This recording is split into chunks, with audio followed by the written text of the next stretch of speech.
É interessante que a gente possa falar, o trabalho de campo dele é excelente, mas em alguns momentos deixa a desejar.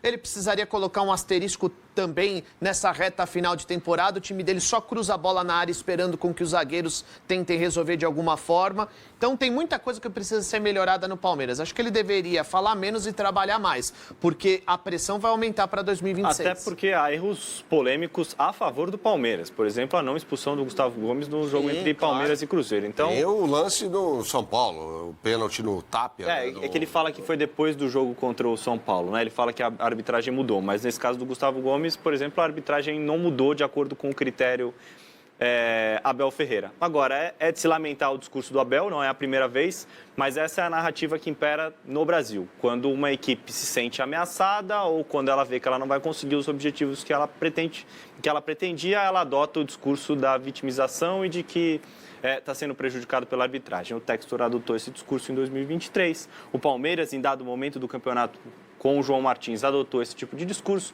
O próprio Flamengo, esse ano, em dado momento do campeonato, adotou esse discurso. Quando o Felipe Luiz diz que se o Palmeiras for campeão no campo, eu não vou questionar nada, e se algum time não pode reclamar da arbitragem, esse time é o Palmeiras. Mas ele fala isso depois do jogo contra o São Paulo. Então... Mas ele tá reclamar da arbitragem. Mas ele está colocando em questão um dos maiores erros, se não o principal erro da história do VAR no futebol brasileiro. Todos esses personagens colocam em xeque a credibilidade do campeonato. Sim, mas o que está em discussão é que o Abel falou ontem. Todos foi um têm discurso patético. Todos têm o mesmo tipo de narrativa quando convém. Quando perdem, todos seguem a mesma linha. Mas tudo bem. Todos. Mas quem adotou... O discurso do Abel é condenável, ele errou, ele falou um monte de bobagem. Ele só falou bobagem. Eu disse tudo isso aqui. Ele só falou bobagem. Esse é o tipo de narrativa que é construída pelos principais personagens do futebol brasileiro quando eles falham, quando eles fracassam, quando eles não conquistam aquilo que eles almejam.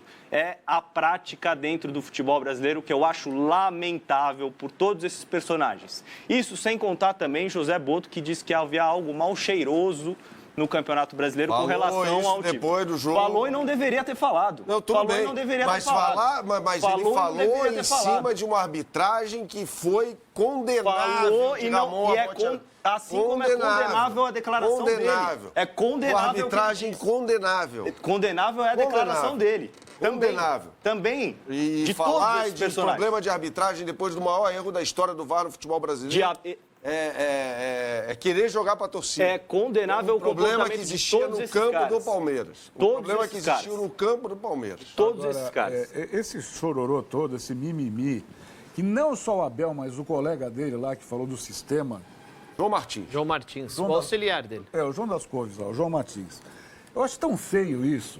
E aí, no caso do Palmeiras, a presidente Leila, com garbo e elegância, como diria Ivan Drago, chega e fala, não vamos terceirizar a culpa é do time do Palmeiras. É claro, mas é isso. O Palmeiras falhou no momento decisivo da temporada, teve uma queda de rendimento por questões técnicas, físicas. Isso tem a ver só com o elenco do Palmeiras, não com questões externas. O Abel colocou a culpa em uma questão externa, que ela não existe. Você acha que ele errou na escalação na final da Libertadores? Não. Ele colocou o time... No posicionamento do Bruno Fux naquela parte? O Fux não é volante. O Fux é zagueiro. Ele jogou dessa forma. Mas eu não acho. Eu acho que ele fez... O que dá... Eu não acho que o plano de jogo era errado. Eu não acho que o plano de jogo foi o que acabou fazendo com que o Palmeiras não fosse campeão. Acho que faltou coragem a alguns jogadores, faltou malícia, faltou experiência, pelo que é o planejamento do Palmeiras. Mas o time jogou mal. O Palmeiras jogou mal O Palmeiras jogou mal com a bola. Ou nos momentos em que ele não conseguiu ter a bola. E aí acho que numa final de Libertadores é preciso colocar a bola no chão, parar, pensar, sofrer uma falta aqui ou acolá, ter um pouquinho mais de malícia. O Palmeiras rebateu muita bola. Não só no rebote, né, Léo? Mas também para organizar o jogo. Exato. Era muito chutão para frente, era muita tentativa de ligação direta. Você está diante de um time que vai te pressionar de forma incessante, como o Flamengo fez. Que vai ter mais a bola. Que vai ter mais a bola, já era natural. E que vai te pressionar lá em cima. Para você sair jogando não vai ser fácil. Então você precisa ter muita calma e você precisa arriscar. Se você vai errar logo na saída... é do jogo, faz parte. É muito difícil que você tenha sucesso diante do Flamengo rifando tantas bolas como o Palmeiras rifou na final da Libertadores. Mas aí eu não coloco no plano de jogo. Poderia ter trocado uma coisa ou outra? Sempre pode. Mas eu acho que esse não foi o fator principal. Acho que faltou experiência a esse grupo do Palmeiras, porque muitos deles ainda não tinham passado por uma situação como essa, o que é natural, faz parte. Pro ano que vem, para 2026, acho que o Palmeiras será um time muito mais preparado nesse sentido. Vocês falaram do asterisco, mas vocês não falaram de uma declaração que escapou, vazou, na final da Libertadores. O presidente da Conmebol, Alejandro Domingues, ele fez uma sacanagem com todo mundo, que ele colocou uma microcâmera com microfone na jaqueta dele, na lapela, provavelmente, ninguém percebeu. E essas imagens foram ao ar no dia seguinte. E o que escapa do Abel quando o Abel vai cumprimentá-lo? O Abel diz mais ou menos o seguinte: se me deixarem, estarei aqui novamente.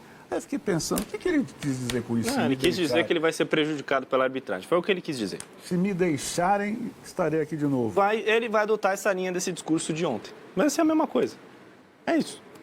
Ele trabalha pro Abel, ele coloca na conta da arbitragem. Ele vai fazer terapia, né? Porque ele vive com umas sombras, assim, estranhas. Ele precisa, ele se alimenta disso. Eu acho que a gente não pode ser injusto também, entendeu? É apenas uma interpretação à distância. Ele pode estar se referindo à direção do Palmeiras, ele pode estar se referindo à torcida. Ivan, é só pegar o... A gente não nasceu semana passada. A nossa carinha entrega que a gente não nasceu semana passada. E outra. É o discurso deste tempo, deste momento. Exato. E sempre foi, de certa forma. Sempre foi. Eu acho que até hoje ele não engoliu o posicionamento da torcida do Palmeiras, principalmente depois das derrotas para o... Mas aí fala na torcida. Pode falar na torcida. É claro, a torcida não é uma instituição que ser... Eu discordo muito daquela história de a voz do povo é a voz de Deus. Não, às vezes... Deixa eu perguntar um negócio para vocês do ponto de vista técnico agora. O Abel precisa se reinventar. Já são 2 anos que o Palmeiras não conquista título. Ok, teremos uma janela em janeiro. O Palmeiras tem dinheiro, deve contratar, reforços, aquela coisa toda. Mas acho que Mas vocês acham que, assim, com o mesmo treinador, depois de 5 anos... 5 anos e quanto? 5 anos e... 1 mês. Em 1 mês, vai. 5 anos, vamos arredondar aqui. Acho que tudo na vida, às vezes, você tem que se reinventar, né? A gente faz o programa aqui, a gente fica bolando coisas novas. O Bola já está 7 anos no ar. E para a gente ter vontade de vir apresentar o programa todo dia, os comentaristas e tal, não sei o quê. Eu acho que na vida do técnico é igual. Agora, vocês acham que o Abel vai ter que se reinventar para um novo ciclo, pelo menos até o final de 27, que coincide com o final do mandato da presidente Leila? Assim, vamos lá. Eu acho que o Abel, ele talvez tenha passado no final dessa temporada, neste momento, em que a gente está, talvez pelo pior momento dele como técnico do Palmeiras. Por N motivos, tá? Caberia um programa para a gente falar sobre isso. Mas eu acho, sendo justo aqui com o Abel, que ele se reinventou ao longo desse tempo aí. Ele não teria logrado sucesso, né? Não, mas tudo bem, agora esgotou. Esgotou, no final do ano, tá todo mundo cansado, o pessoal vai ter que descansar. Mas ano que vem vai ter outra coisa. Vai ter outra coisa. Como teve um Palmeiras. Quando ele chegou, né? Chega em novembro de 2020. O que ele precisava fazer? O que era mais fácil, entre aspas, ali? Pô, tô chegando num país que eu nunca estive na minha vida, em meio a uma pandemia, tal. Como é que eu vou montar meu time? Eu vou montar no básico, né? Não era um time com grandes elaborações táticas, né, Léo? E ganhou Libertadores, Copa do Brasil. Depois de um tempo, você já vê mudanças. E aí, em 2022, para mim, a melhor versão do Palmeiras sob o comando do Abel, se já tem outras mudanças. Em 23, em 24... Em suma, o modelo Abel não está manjado. Não, acho que são times totalmente diferentes. O time de 2025, com uma dupla de ataque, é um modelo inédito.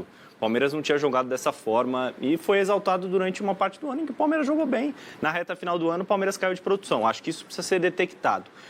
Outra coisa, eu acho que muitas vezes a gente fala muito do Abel e a gente fala pouco do Palmeiras. Se o Palmeiras ganha é porque o plano é genial e o técnico foi muito bem e o Abel ganhou o jogo. Se o Palmeiras perde é porque o Abel foi muito mal e ele está errando e o modelo se esgotou e o Abel tem que ir embora. Eu acho que a personalidade dele, a forma como ele se porta, como ele fala com a imprensa, cria esse personagem. Mas eu acho que tem mais coisa dentro do Palmeiras além do trabalho do Abel Ferreira.